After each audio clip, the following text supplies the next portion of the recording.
Hello everyone, you are watching English class with Kamakshi Kaushik. As you know, हमने हमारी पिछली video में पढ़े थे वर्ड्स फॉर्मेशन। वर्ड्स फॉर्मेशन में हमारा जिक्र हुआ था पार्ट्स ऑफ स्पीच का। उसमें हमने पढ़े थे प्रीफिक्स और सफिक्स। आई होप आप सभी को अच्छे से समझ में आए होंगे। उसमें जिक्र हुआ था पार्ट्स ऑफ स्पीच। तो आज हम इस वीडियो में पार्ट्स ऑफ स्पीच को पढ़ेंगे। पार्ट्स ऑफ स्पीच होते हैं शब्द भेद, इनको हिंदी में बोलते हैं शब्द भेद। मैं डेफिनेशन शो कर रही हूँ, एक बार आप डेफिनेशन देख लीजिए।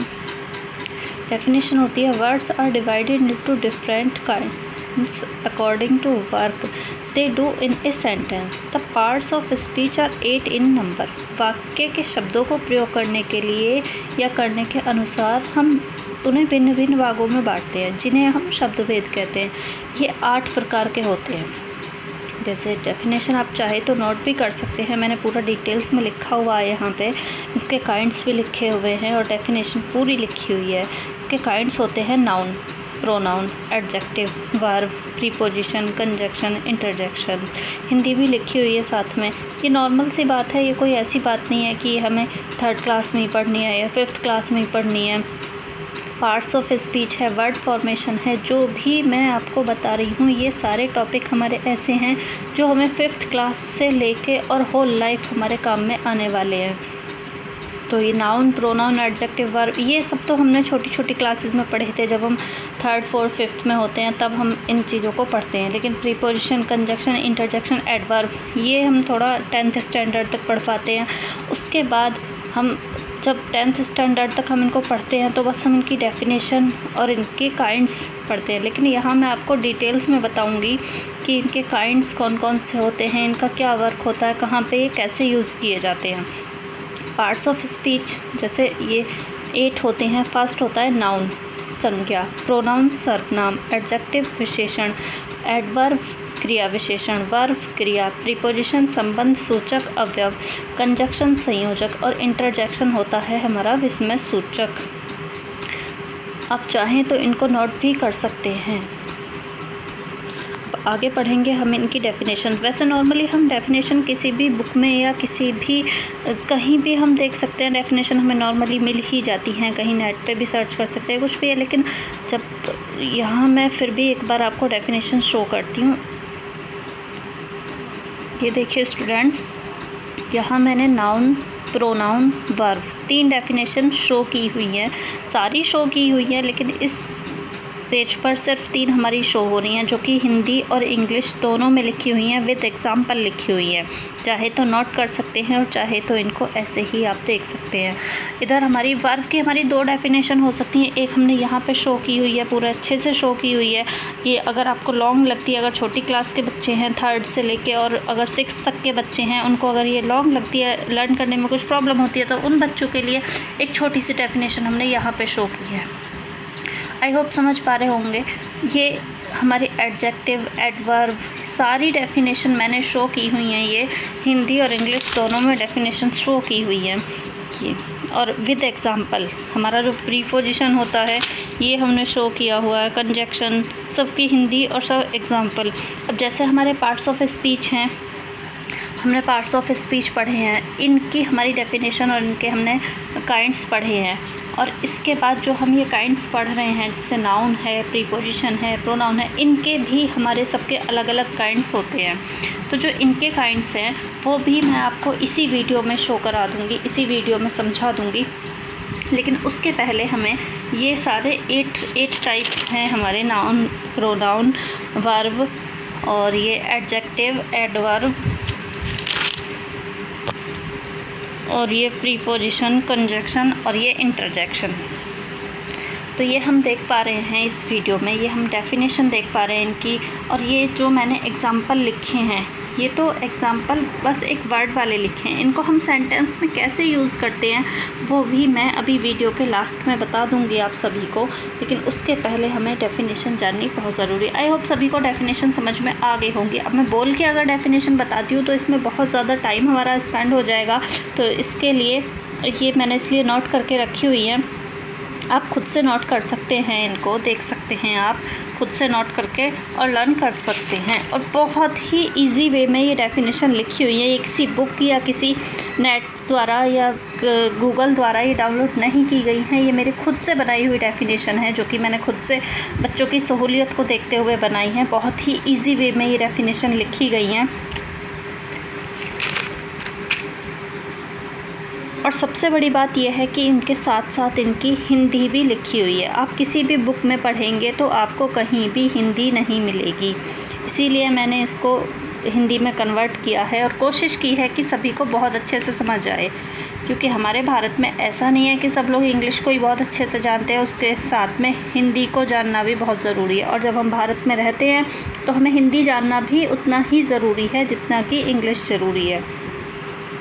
ये देखिए, हमने इनको सेंटेंस में यूज़ किया है। आप देख पा रहे होंगे सेंटेंस में हमने नाउन को, प्रोनाउन को, वर्ब को, एडजेक्टिव को और adverb, preposition, conjunction, injection, interjection सभी को हमने इसमें सेंटेंस में यूज़ करके दिखाया है। जैसे देखो, हम पहला एग्जांपल नाउन का ले रहे हैं। जैसे कि हम लोग जानते ही हैं कि नाउन जो होता है हमारा किसी इंसान का या किसी जगह का या किसी वस्तु का नाम होता है। तो हमने फर्स्ट एग्जांपल, जो भी वर्ड्स मैंने हाईलाइट किए हैं ये इनके एग्जांपल हैं। सेंटेंस में जो भी वर्ड्स आपको हाईलाइट दिख रहे हैं, जो भी जितने भी वर्ड्स हाईलाइट हुए दिख रहे हैं, ये सारे हमारे डेफिनेशन के अकॉर्डिंग इनके एग्जाम्पल हैं जो कि हमने सेंटेंस में यूज़ किए हुए हैं।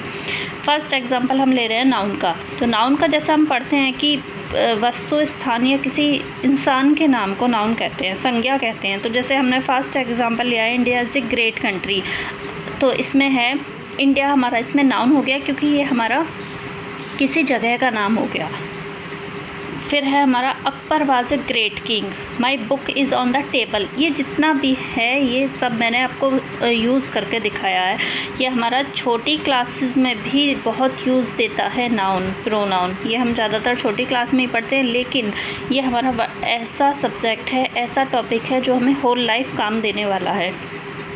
फिर है प्रोनाउन। प्रोनाउन में भी हाईलाइट वर्ड्स हैं। ये प्रोनाउन हैं, जैसे कि हम अगर लिखें राम इज़ ए थीव, तो राम इसमें प्रोनाउन नहीं होगा, राम इसमें नाउन हो जाएगा। तो नाउन की जगह हम प्रोनाउन को यूज़ करते हैं तो उसमें बन जाएगा he is a thief, this is your shirt, they enjoyed themselves. फिर आता है हमारा वर्ब। जैसे कि डेफिनेशन में आप पढ़ चुके हैं कि वर्ब वो होता है जिससे हमें काम के होने या करने का पता चलता है। जैसे वी प्ले, प्ले हाईलाइट किया हुआ है मैंने। प्ले मीन्स होता है खेलना, तो हमें इससे पता चल रहा है कि हम लोग खेल रहे हैं या हम खेलते हैं। She is eating the Apple, वो एक सेब खा रही है, तो हमें पता चल रहा है कि वो खा रही है। ईटिंग इसमें हमारा वर्ब हो गया। जो भी काम होना या करना होता है वो हमारा वर्ब होता है। फिर है एडजेक्टिव। एडजेक्टिव विशेषण, जैसे कि इसके नाम से ही हमें पता चलता है कि विशेषण, विशेषता बताने वाला। प्रिया इज़ ए ब्यूटीफुल गर्ल, तो प्रिया ब्यूटीफुल गर्ल है, प्रिया सुंदर लड़की है।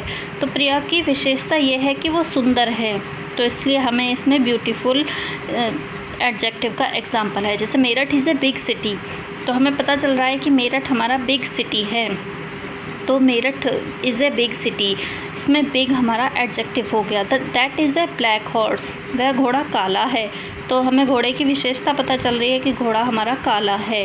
तो जितने भी हाईलाइट वर्ड हैं, एक बार आप फिर से ध्यान से देख लीजिए, जितने भी हमारे हाईलाइट वर्ड्स हैं ये सब हमारे इनके एग्जाम्पल हैं जो कि हमने सेंटेंस में यूज़ किए हैं। अब आती है बात हमारे एडवर्ब की।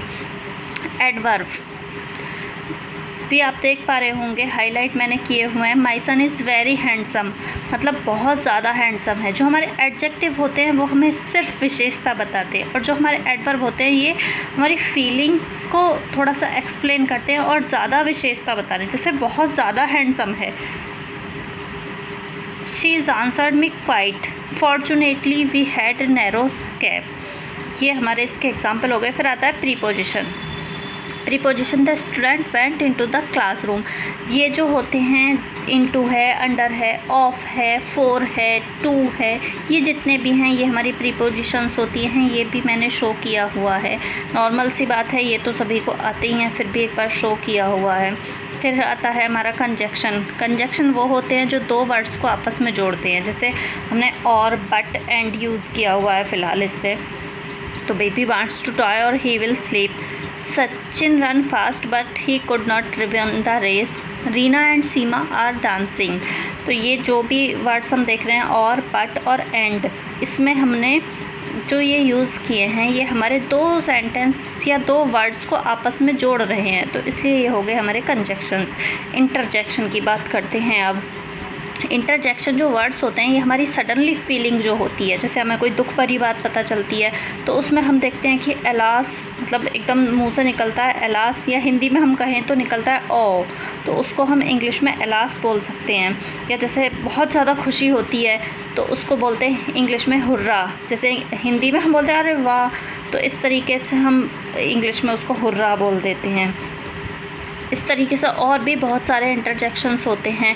आई होप सभी को ये पार्ट्स ऑफ स्पीच समझ में आया होगा। और जो इनके नाउन है या प्रोनाउन है, वर्ब है, एडवर्ब, प्रीपोजिशन, कंजक्शन और इंटरजेक्शन, जितने भी ये हमने आज वर्ड्स पढ़े हैं, जिनकी डेफिनेशन पढ़ी है और इनके हमने एग्जाम्पल पढ़े हैं, आई होप ये सभी को अच्छे से समझ आया होगा। इनके जो काइंड्स होते हैं, noun, pronoun, verb, adjective, adverb, preposition, conjunction, interjection, ये जो हमारे पार्ट्स ऑफ स्पीच हैं इनके भी सबके अपने अलग अलग काइंड्स होते हैं।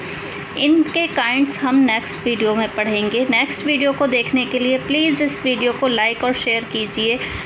और थैंक यू करना चाहूँगी उन लोगों को, थैंक यू कहना चाहूँगी जो मुझे पिछली वीडियो में बहुत अच्छे कमेंट और बहुत अच्छे से लाइक मिले हुए हैं। इससे क्या मैं चाहूँगी कि मेरी ये वीडियो भी इसी तरीके से आप लोग लाइक करें, आप लोगों को पसंद आए। Thank you. प्लीज़ एक बार शेयर ज़रूर कर देना। Thank you.